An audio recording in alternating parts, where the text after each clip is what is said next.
एक ज़माना में ये था कि जो बंगाल था वो हांगकांग और सिंगापुर से ज़्यादा अधिक डेवलप था। टोटल जो है कि फेजेस में इन्वेस्ट करना है अराउंड 35,000 करोड़। हम लोग बातचीत कर रहे हैं एक तरह से कह सकते हैं एक्सपेंशन का 2.5 मिलियन टन से 4 मिलियन टन की ओर। ये क्या मोदी जी के विकसित भारत का इंटीग्रेटेड पार्ट है या उसी से इंस्पायर्ड है क्या? कोशिश तो ये होगा कि हम लोग इतना प्रोड्यूस करें कि बाहर भी एक्सपोर्ट कर सकें। अच्छा, और अपने मार्केट को भी फुलफिल कर सकें। जो गवर्नमेंट स्टील प्लांट्स हैं उसमें गवर्नमेंट ओन्ड स्टील प्लांट्स जो हैं उसमें ये नंबर 1 हो जाएगा आफ्टर इट्स कंप्लीशन। कितने टोटल एम्प्लॉइज हैं यहाँ पे? करीब 7,000 डायरेक्ट एम्प्लॉई हैं सर, जिसमें कि 1,000 ऑफिसर्स हैं, बाकी नॉन एग्जीक्यूटिव्स हैं। और around 7,000 to 8,000 contract workers daily काम करते हैं। तो अटेम्प्ट वही है विकसित भारत में कि हम लोग एक तरह से दोबारा जो है वी रिवाइव दैट। और सर्विसेज सेक्टर में तो इंडिया बहुत डेवलप किया है, बट ये अटेम्प्ट है कोर सेक्टर ऑफ मैन्युफैक्चरिंग में। अच्छा, ये बताइए कि इसका कुछ भी इम्पैक्ट अभी जो 2026 मार्च अप्रैल के चुनाव में इसका कुछ इम्पैक्ट पड़ सकता है? हेलो, मैं अजीत कुमार झा, NDTV, और हम लोग यहाँ बर्नपुर में हैं, आसनसोल के बगल में, बंगाल में, जहाँ पर कि अभी 2026 मार्च अप्रैल में चुनाव होने वाला है। एक ज़माने में इस एरिया को, ये एरिया है बेसिकली बर्नपुर, दुर्गापुर, आसनसोल, कुल्टी, ये जो इलाका है सेंट्रल बंगाल का एक तरह से माना जाता था Ruhr belt of India. Ruhr belt, Germany का रूर बेल्ट सबसे अधिक विकसित इंडस्ट्रियली जो है कह सकते हैं दुनिया का नंबर 1 इंडस्ट्रियल जोन था। तो एक ज़माने में इस पूरे इलाके को माना जाता था कि ये रूर बेल्ट है। और हम अभी भास्कर कुमार जो यहाँ के जनरल मैनेजर पब्लिक रिलेशंस हैं एंड कम्युनिकेशंस, उनसे बात करेंगे कि कैसे यहाँ पर एक तरह का डिक्लाइन सेट इन किया बंगाल में। और हम उस पर भी चर्चा करेंगे थोड़ा बहुत कि क्यों ऐसा डिक्लाइन सेट इन किया। और उसके बाद जो है क्या ये डिक्लाइन आज जो विकसित भारत का विजन मोदी जी का है उससे क्या ये डिक्लाइन ख़त्म हो सकता है, वो एक नया डायरेक्शन ले सकता है? तो हम भास्कर जी से पहला सवाल हमारा कि आज जो ये प्लान है, हम लोग बातचीत कर रहे हैं एक तरह से कह सकते हैं एक्सपेंशन का 2.5 मिलियन टन से 4 मिलियन टन की ओर। ये क्या मोदी जी के विकसित भारत का इंटीग्रेटेड पार्ट है या उसी से इंस्पायर्ड है क्या? जी, विकसित भारत का ही पार्ट है। हाँ, तो ऐसे भी तो स्टील मैन्युफैक्चरिंग कैपेसिटी हमको बढ़ाना ही है जी। हाँ, चूँकि हमारे यहाँ जो पर कैपिटा कंजम्पशन है भारत में जी, और कितना है पर कैपिटा कंजम्पशन? बहुत कम है सर। अच्छा, कंपेयर टू डेवलप्ड कंट्रीज हमारा बहुत कम है। अच्छा, हमारा जो कि टारगेट है कि इसको विकसित भारत बनाना है, तो हमारा तो स्टील कंजम्पशन इंफ्रास्ट्रक्चर में इन्वेस्टमेंट हो रहा है, तो उसके लिए बढ़ेगा ही सर। अच्छा। तो अगर हम अपना कैपेसिटी नहीं बढ़ाएंगे स्टील बनाने का जी, तो फिर बाहर से हमको लेना पड़ेगा उस इंफ्रास्ट्रक्चर डेवलपमेंट के लिए, वो चीज़ जो कि महंगा पड़ेगा और हमारे कंट्रोल में नहीं होगा उसका ये। तो हमारा अपना जितना जल्दी बढ़ा पाएँ कैपेसिटी उतना ही अच्छा होगा। तो आप एक तरह से कह रहे हैं कि प्रोडक्शन भी जो है वो विकसित भारत के तरफ है और कंजम्पशन जो है वो टोटली डोमेस्टिक होगा। हम लोग अब वो भूल जाएंगे कि अब एक्सपोर्ट के लिए कर रहे हैं। कोशिश तो वही रहेगा कि जितना कंजम्पशन होता है भारत के भीतर जी, वो सब लोकल इससे ही हो। हाँ, अच्छा, रादर कोशिश तो ये होगा कि हम लोग इतना प्रोड्यूस करें कि बाहर भी एक्सपोर्ट कर सकें। अच्छा, और अपने मार्केट को भी फुलफिल कर सकें सर। कोशिश अच्छा, दोनों कर सकें। अच्छा, तो इसका प्लान थोड़ा सा हमारे दर्शक को बताइए कि इसके प्लान के क्या क्या कह सकते हैं कि क्या फेजेस है या क्या इसका एस्पेक्ट्स है इस प्लान का एक्सपेंशन का? 2-3 चीज़ एक्चुअली सर टोटल जो है कि फेजेस में इन्वेस्ट करना है अराउंड 35,000 करोड़। अच्छा, इसको स्टील प्लांट का एक्सपेंशन के 35,000 करोड़ आज खर्च हो रही है। पिछले बार 17,000 करोड़ आप बोले 2005 में, तो डबल एक तरह से मेजर डबलिंग हो रहा है एक्सपेंशन का। अच्छा, और इसमें क्या क्या 2-4 चीज़ यदि आप बता सकें कि क्या किया जाएगा? हमारे पास अभी एक ब्लास्ट फर्नेस है सर, एक और नया ब्लास्ट फर्नेस आ रहा है। हाँ, और जो कि एकदम लेटेस्ट ब्लास्ट फर्नेस होगा, मॉडर्न। तो एक्चुअली क्या है, एक ब्लास्ट फर्नेस से चलाने में प्लांट में बहुत कभी कभी प्रॉब्लम होता है कि मान लीजिए वो शट डाउन ले लिया जी। ब्लास्ट फर्नेस, क्योंकि कभी न कभी तो मशीन ने एक बार रोकना पड़ेगा उसको लिए। तो क्या होता है फिर हमारा पूरा सेटअप रुक जाता है, क्योंकि ब्लास्ट फर्नेस से ही जो आउटपुट निकलता है हॉट मेटल का, वही फिर स्टील बनाते हैं हम लोग। तो अगर वो मैन्युफैक्चरिंग मान लीजिए बंद हो गया किसी कारण से जी, तो फिर हमारा पूरा प्लांट ही ऑलमोस्ट सिस्टम पूरा बैठ जाता। तो एक और यूजुअली किसी भी प्लांट में 2 ब्लास्ट फर्नेस मिनिमम रहना चाहिए, सो दैट एक बंद है दूसरा चल रहा है। तो दैट वे ब्लास्ट फर्नेस जो मेजर ये होता है, तो एक और ब्लास्ट फर्नेस आएगा। अभी हमारा जो सिर्फ एक ही ब्लास्ट फर्नेस है, उसके अलावा एक और उसके साथ नीचे जो है मिल्स आएंगे। कोक ओवन नया आ रहा है, कोक ओवन ऑलरेडी है हमारे पास और कोक ओवन आ रहा है। तो कितने सारे मिल्स आएंगे? हॉट स्ट्रिप मिल होगा, कोल्ड रोलिंग मिल होगा, इस तरह से कुछ मिल्स आएंगे, जो कि जो लेटेस्ट जो प्रोडक्ट्स जो मार्केट में डिमांड है ना, वो सबको फुलफिल करने के लिए, हाँ, उसके लिए हम लोगों ने मिल्स ये कर रहे हैं। तो ये जब हो जाएगा तो क्या इसको दुनिया के सबसे डेवलप्ड स्टील प्लांट्स जो हैं, मान लीजिए कहीं का भी, चाइना हो या मान लीजिए लक्ष्मी मित्तल एक्चुअली सबसे लार्जेस्ट स्टील मेकर हैं वर्ल्ड के, तो उनका जो मान लीजिए प्लांट्स है अब्रॉड या यूरोप में या अमेरिका में या और भी जापान में, क्या हम लोग उसके बराबरी in terms of technology? We are trying कि जो बेस्ट टेक्नोलॉजी है वर्ल्ड का हर एक का उसी को लेने के लिए। तो वर्ल्ड का तो बताना हमारे लिए असंभव होगा जी, बट एटलीस्ट इंडिया में will be one of the most modern. या अच्छा, सेल में सर, सेल के अंदर। yes, अच्छा, तो जो गवर्नमेंट स्टील प्लांट्स हैं, yes, उसमें गवर्नमेंट ओन्ड स्टील प्लांट्स जो हैं, उसमें ये नंबर 1 हो जाएगा आफ्टर इट्स कंप्लीशन। कब तक अंदाज है ये कंप्लीशन? 2029 के आसपास हो जाना चाहिए। तो ये बिल्कुल वेल टाइम्ड है।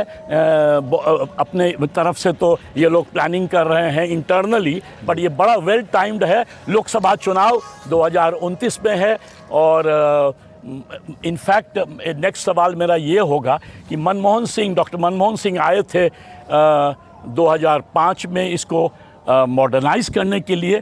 तो क्या एक्सपेक्टेड है कि प्राइम मिनिस्टर नरेंद्र मोदी आएंगे जब इसकी कमीशनिंग होगी, अभी या 2029 के पहले? ये बताना मुश्किल है सर, हाँ, फ्यूचर में क्या होगा, बट एनीवे वो आएंगे तो हमारे लिए अच्छा ही होगा। सिंबॉलिकली ये तो मतलब लास्ट टाइम भी प्राइम मिनिस्टर आए थे 2005 में, और फिर जब उन्होंने डेडिकेट करना था, जब मॉडर्नाइजेशन कंप्लीट हो गया था तो नेशन को डेडिकेट करना था मॉडर्न प्लांट, तो उस टाइम हमारे प्रधानमंत्री जी आए थे 2014 में। तो अगर आएंगे तो हमारे लिए तो स्वागत है सर, बहुत अच्छा ये रहेगा। तो ये जो डिक्लाइन का पिक्चर है कि वेस्ट बंगाल बीच में करीब 1970-80 से इंडस्ट्रियल डिक्लाइन पे चला गया। वेस्ट बंगाल ही नहीं, इंडस्ट्रियल स्टैग्नेशन हिट किया था 65 से लेकर 75 तक, तो बड़ा जोरदार रूप से पूरे भारत को। बट ये क्योंकि हब था तो ये एक तरह से मेटाफर था पहले डेवलपमेंट का, और बाद में अनफॉर्चुनेटली मेटाफर बन गया कह सकते हैं स्टैग्नेशन का या डिक्लाइन का, या कह सकते हैं कि रूड बेल्ट जो था दुनिया का वो रस्ट बेल्ट में बदल रहा था। तो ये जो मॉडर्नाइजेशन उसमें 2005 में ट्राई किया गया और अभी जो एक्सपेंशन किया जा रहा है, क्या आपको लगता है आप विजुअलाइज कर सकते हैं कि हम रिटर्न कर सकते हैं, दोबारा हम रूड बेल्ट बन सकते हैं? जी, पूरी कोशिश यही हो रही है सर, हाँ, कि हम लोग sort of industrial hub of Bengal, of India and of the world. Bengal का तो बन ही रहे हैं सर, हाँ, रिवाइव हो रहा है, बंगाल का तो बन ही रहे हैं, हाँ, ये तो हो रहा है सर। कोशिश तो है कि हमारा जो गोल्डन एज था पहले, तो आपने बताया rule of Bengal, that we are wanting to bring that kind of. पहले तो हम लोग रूल ऑफ इंडिया थे। इनफैक्ट कुछ लोग कहते थे एक ज़माना में ये था कि जो बंगाल था वो हांगकांग और सिंगापुर से ज़्यादा अधिक डेवलप था। ये तो सारा फेज़ जो है 1970s ऑनवर्ड्स जो स्टैग्नेशन हुआ, उससे जो डिक्लाइन हुआ, नहीं तो एट वन टाइम मैं इस पर लिखा भी हूँ कि कैसे हम लोग एक ज़माने में बंगाल वाज, आप जानते ही हैं कि it was the capital of British India at one time, exactly at one time. Dubai, people from Dubai used to come here because the stamp was basically Indian, right? तो अटेम्प्ट वही है विकसित भारत में कि हम लोग एक तरह से दोबारा जो है वी रिवाइव दैट, और सर्विसेज सेक्टर में तो इंडिया बहुत डेवलप किया है, बट ये अटेम्प्ट है कोर सेक्टर ऑफ मैन्युफैक्चरिंग में, तो इसका क्या इम्प्लीकेशंस हो सकता है on the economy of West Bengal? Sir core sector अगर स्ट्रांग रहेगा तो ऑटोमेटिकली डाउन साइड में जितने भी इकोनॉमी है वो डेवलप करेगा। तो इसीलिए स्टील इंडस्ट्री जैसे हमारे इसको स्टील प्लांट अगर जैसे आ गया है, हम लोगों ने पिछले 20 साल में देखा है कितना ट्रांसफॉर्मेशन इस एरिया में, तो हमने देखा है काफ़ी ज़्यादा ट्रांसफॉर्मेशन हुआ है, ह्यूज ट्रांसफॉर्मेशन, हाँ, which we are not even imagine क्या हो सकता है। अगला जब ये एक्सपेंशन कंप्लीट होगा तो वी आर होपिंग कि this will lead to different kind of transformation, very positive. तो ये जो एक तरह से कह सकते हैं, ये तो हो गया प्रोडक्शन साइड का, बट जो इसका जो इम्पैक्ट होगा ऑन एम्प्लॉयमेंट, इसका जो नौकरियों पर लोकल इशू, बिकॉज आज भी अनएम्प्लॉयमेंट एक इशू है, अभी चुनाव है बंगाल में शायद मार्च अप्रैल में 2026 में, तो इस पर इसका क्या पॉजिटिव स्पिन ऑफ होगा जॉब्स पर, नौकरियों पर, क्या इसका होगा एक्सपेंशन मॉल या अदर्स, कुछ यदि बता सके आप आसनसोल और एक्चुअली सर हमारे यहाँ तो डायरेक्ट एम्प्लॉयज़ जो हैं उनकी फैमिलीज़ और फिर डिफरेंट सर्विसेज जैसे होटल इंडस्ट्रीज जो सराउंडिंग एरिया में है, रेस्टोरेंट्स हैं, बाज़ार हैं, काफ़ी परचेजेज होते हैं डिफरेंट टाइप्स के, हाँ, FMCG प्रोडक्ट्स जैसे लोग खरीदते हैं, तो वो सब चीज़ के लिए तो दुकान खुलती है, तो that way whatever investment comes here, हाँ, people get salary and that goes into the market. कितने टोटल एम्प्लॉयज़ हैं यहाँ पे? करीब 7,000 डायरेक्ट एम्प्लॉई हैं सर, जिसमें अच्छा। कि 1,000 ऑफिसर्स हैं, बाकी नॉन एग्जीक्यूटिव्स हैं, अच्छा। और around 7,000 to 8,000 contract workers daily काम करते हैं। और अभी जब एक्सपेंशन होगा तो एकाएक कॉन्ट्रैक्ट वर्कर का हायरिंग बहुत ज़्यादा बढ़ जाएगा, हाँ। तो 20,000 टोटल हो सकता है, हो सकता है किसी दिन, किसी में भी for limited small period of time lot of contract workers would be required. अच्छा, हाँ, because lot of companies that will be coming to install हमारे इसमें सेटअप करने के लिए, उनको लेके आना पड़ेगा कुछ एक्सपर्ट्स कॉन्ट्रैक्ट वर्कर्स को, जो अपना सेटअप करेंगे यहाँ पे, तो कुछ दिनों के लिए हो सकता है ढेर सारा कॉन्ट्रैक्ट वर्कर्स यहाँ आ जाए, तो एक तरह से बाउंस होगा इस एरिया के इकोनॉमी पर, करेक्ट? बिल्कुल। और इससे जो है स्पिन ऑफ मार्केट में भी जाएगा, क्योंकि आप बता रहे थे कि इसके कारण जो है मॉल वगैरह सेटअप हुआ है आसनसोल। पिछले बार जो हो रहा था सर 2005 के बाद जो मॉडर्नाइजेशन हुआ, उसके पहले तो यहाँ कुछ था नहीं, रोड्स भी ठीक नहीं थे, दुकान भी कुछ नहीं थे उतने अच्छे दुकान, और अच्छा प्रोडक्ट्स भी नहीं मिलता था, होटल रेस्टोरेंट वगैरह का कुछ ये नहीं था। अब जब से मॉडर्नाइजेशन हुआ तब से एकाएक ट्रांसफॉर्मेशन, 2 मॉल खुल गए हैं और मल्टी स्टोरी बिल्डिंग्स आई हैं, हाँ, तो दैट वे इकोनॉमी एकाएक बूम हुआ है। अच्छा, तो ये बूम आपको जो लग रहा है ये लोकल इकोनॉमी में ये कब से कब हुआ, कौन से पीरियड में? यही 2005 ऑनवर्ड से, जब हमारा ये मॉडर्नाइजेशन शुरू हुआ था ना, तभी से जब इन्वेस्टमेंट यहाँ किया गया स्टील प्लांट को मॉडर्न करने के लिए, अच्छा, उसी टाइम से शुरू हुआ है, अराउंड 2005-2006 से धीरे धीरे होना शुरू हुआ। तो जो इकोनॉमिक स्टैग्नेशन पीरियड था वो क्या 1970-1960 से लेके या 1970-65 से लेके? हमारे लिए जैसे इसको स्टील प्लांट करीब 1990 से लेकर के, हाँ, और 2005 तक, जी बिल्कुल, वो पीरियड था, फेज 2 था, बिल्कुल अच्छा नहीं था, बहुत स्टैग्नेशन वाला था सर। तो देखा जाए तो वो तो करीब करीब कॉरस्पॉन्ड कर रहा है CPM के रूल से। अच्छा। और सेंटर में वो एक तरह से कह सकते हैं कि मिलीजुली सरकार और कांग्रेस का सरकार, राइट? मतलब आप कह रहे हैं कि जब 1991 में इकोनॉमिक रिफॉर्म्स हुआ तब से शायद ये टर्न अराउंड करने लगा, या नहीं उसके बाद? 2005 आप कह रहे हैं, अच्छा, तो 1991 में जो इकोनॉमिक रिफॉर्म्स हुआ उसका इम्पैक्ट पड़ा इसको के रिफॉर्म्स में 2005 में, तो मतलब वो जो पीरियड है 90 से लेकर 2005 तक, वो करीब करीब 15 साल वो पीरियड ऑफ एक्यूट स्टैग्नेशन था, और वो जो है वेस्ट बंगाल को रूड बेल्ट से बना दिया रस्ट बेल्ट, और अब जो है पहले इम्पेटस हुआ मॉडर्नाइजेशन से 2005 में, और अब हम विकसित भारत को लेके लग रहा है कि ये एक तरह से वापस हम लोग कोशिश करेंगे कि फिर ये रूड बेल्ट बने बंगाल का देश का जी। और दुनिया का भी। जी। क्या जी। यही हमारा मतलब पर्पस है इसका। Yes sir. अच्छा ये बताइए कि इसका कुछ भी इम्पैक्ट अभी जो 2026 मार्च अप्रैल के चुनाव में इसका कुछ इम्पैक्ट पड़ सकता है? इसको क्या ममता दीदी इसको क्या सेल कर सकती हैं कि देखिए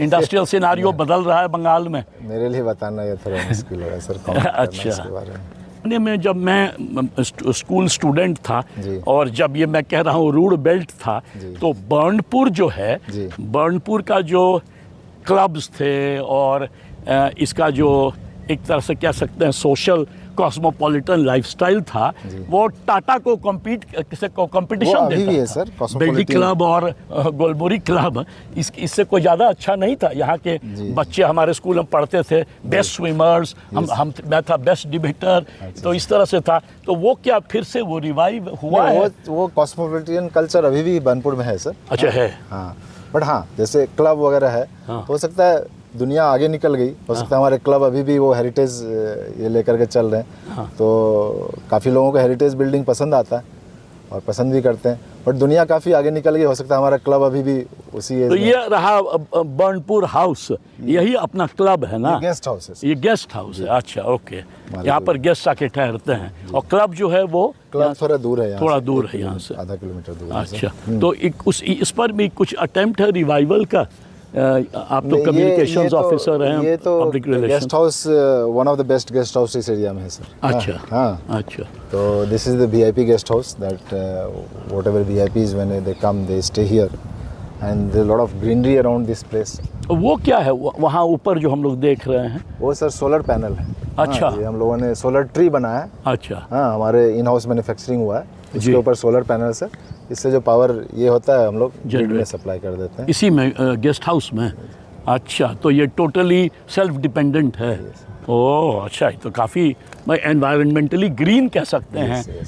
और क्या क्या ये जो एक्सपेंशन होगा तो इसका कोई सोशल प्लान भी है क्या, ये जो आप बात कर रहे हैं? सोशल प्लान सर, आप जैसे देखिए हमारा कॉर्पोरेट सोशल रिस्पॉन्सिबिलिटी अच्छा इन ए बिग वे हम लोग काम करते हैं। जी। तो सेल ओवरऑल CSR में काफ़ी ज़्यादा पैसा लगा रही है। तो हमारे सराउंडिंग जो पेरिफेरल एरियाज़ है जैसे गांव वगैरह है, उस पे हम लोग काफ़ी ज़्यादा ये करते हैं, इन्वेस्ट करते हैं। जैसे हमारा CSR में हमने ढेर सारा ऐसा इनिशिएटिव लिया है जी। जिससे कि आसपास के जो लोग रहते हैं हम उनसे अच्छा हमारा रिलेशन बना रहे, उनको लगे कि वी केयर फॉर देम। जैसे हमारा एक रेगुलर मेडिकल चेकअप होता है, मेडिकल टीम है CSR में, वो हर एक गांव में बाय टर्न जाते हैं। करीब 30 गांव है आसपास एरियाज़ हैं, अच्छा, जहाँ वो टीम जाती है एवरी ये हर एक डे, मान लीजिए 1-2 जगह देखते हैं। इस तरह से दे गो अराउंड द प्लेसेस, वहाँ के लोगों को ट्रीटमेंट अपना देखते हैं, टेस्ट वेस्ट करते हैं, चेक करते हैं, तो वो सब होता है। फ्री मेडिकल कैंप लगते हैं सब जगह। स्पोर्ट्स हम लोग उसी तरह CSR के अंडर ये करते हैं। अच्छा। और क्या क्या स्पोर्ट्स एक्टिविटीज़ होता है? स्पोर्ट्स जैसे ऐसे तो हमारा अपना स्पोर्ट्स डिपार्टमेंट ही एक है सर जी। और हमारे मतलब इसको के इतिहास में देखा है कि यहाँ से काफ़ी अच्छे अच्छे स्पोर्ट्स पर्सन निकले हैं। अच्छा, 2-4 नाम बताइएगा। जैसे एक मिस्टर सोखी, हाँ HS सोखी थे, जो हॉकी के अच्छे प्लेयर थे। He had represented India. अच्छा। And then he was referee as well as umpire of international level. अच्छा। And then we had lot of this athletes. अच्छा। हाँ, one Mr. O.L. Thomas was our employee and he had represented India in Asiad in 2000 meters। अच्छा। And then we had और ढेर सारा boxers, wrestler, अच्छा। ये सब काफ़ी जो कि नेशनल लेवल तक पहुँचे हैं हमारे अच्छा, स्पोर्ट्स में। अभी भी प्रयास जारी है। उसके अलावा जो मैंने बताया कि CSR के तहत हम लोग आसपास के गांव में जो टैलेंट्स हैं, बच्चों को फुटबॉल में, कबड्डी में, ये सब में ट्रेनिंग देते हैं। अच्छा। तो आसपास हम लोग जैसे अभी विंटर आया तो inter village football tournament, inter village kabaddi tournament करवाते हैं। अच्छा। जिससे कि लोकल जो टैलेंट्स हैं ना वो ग्रो कर पाए। अब इंडिया जो है एम कर रहा है ओलंपिक्स का। जी, जी। तो इस एक जमाने में रांची और गुमला होता था सेंटर हॉकी का। तो फ्यूचर में क्या अपना हम लोग कबड्डी और फुटबॉल भी एम्फेसाइज कुछ ज़्यादा कर रहे हैं सर। अच्छा, कबड्डी और रिसेंटली फुटबॉल। हमने गर्ल्स को भी कबड्डी ये के लिए अच्छा शुरू किया है। आसपास के जो गर्ल्स हैं उनको उनका भी अब कबड्डी टूर्नामेंट करवा रहे हैं और ट्रेनिंग दिया जा रहा है। अच्छा। क्योंकि कबड्डी इज कमिंग अप बहुत ही अच्छी तरह से, उसको ये मिल रहा है पूरे इंटरनेशनल ये में। तो कबड्डी पे एम्फेसाइज़ किया जा रहा है, फुटबॉल पे। और इसके अलावा हम लोग एम्प्लॉयमेंट जनरेशन के लिए, वीमेन एम्पावरमेंट के लिए और एम्प्लॉयमेंट जनरेशन के जो लोकल यूथ्स हैं, गर्ल्स हैं, बॉयज़ हैं, आसपास के एरिया के, गांव के, उनके लिए ढेर सारा ट्रेनिंग प्रोवाइड करते हैं। तो ये जो 7,000 आपने कहा एम्प्लॉय, फॉर्मल एम्प्लॉयज़ जो आपने कहा करीब करीब जी। और ऊपर से बोले कॉन्ट्रैक्ट एम्प्लॉय, उसमें कितना परसेंटेज औरतों का पार्टिसिपेशन है? इसमें अराउंड 20% के आसपास। 20%? अच्छा, दैट सीम्स हाई। पहले तो उतना पहले तो स्टील प्लांट में औरत काम ही नहीं करती, काम ही आजकल नहीं। तो काफ़ी है सर, काफ़ी। और सेफ्टी जो है, सेफ्टी ऑफ द एम्प्लॉई, उस पर कितना ध्यान है? सेफ्टी इज़ हमारा, जैसे सेफ्टी पे मतलब हमारा प्राइम ध्यान उसी पर रहता है। अच्छा अच्छा। हमारे लिए तो ये भी है कि प्रोडक्शन बंद हो जाए, लेकिन सेफ्टी को पूरा ध्यान रखें। क्योंकि मुझे नहीं याद है कोई iron and steel plant related tragedy, पर मुझे चासनाला याद है। जी, जी। और जो कि ऐसा इंडस्ट्रियल, ऐसा कोयलरी बेस्ड डिज़ास्टर था, कोल माइंस जी, जी। बेस्ड डिज़ास्टर, तो उसको जो है प्रिवेंट करने के लिए, जी। सो दैट फ्यूचर में ऐसा कुछ नहीं हो, जी इसका जी। हमारे यहाँ जितना भी मैन्युफैक्चरिंग प्रोसेस है ना, जिसको बोलते हैं कि हमारा प्राइम मोटिव रहता है कि सेफ्टी से कोई कंप्रोमाइज़ ना हो। अच्छा। अगर प्रोडक्शन से कंप्रोमाइज़ हो जाए, हाँ, अगर ज़रूरत पड़े तो हम लोग प्रोडक्शन रोक देंगे, लेकिन सेफ्टी से कोई कंप्रोमाइज़ नहीं होना चाहिए। बहुत बहुत धन्यवाद, ये बहुत ही अच्छा लगा, बहुत बहुत शुक्रिया, और आगे देखते रहिए NDTV।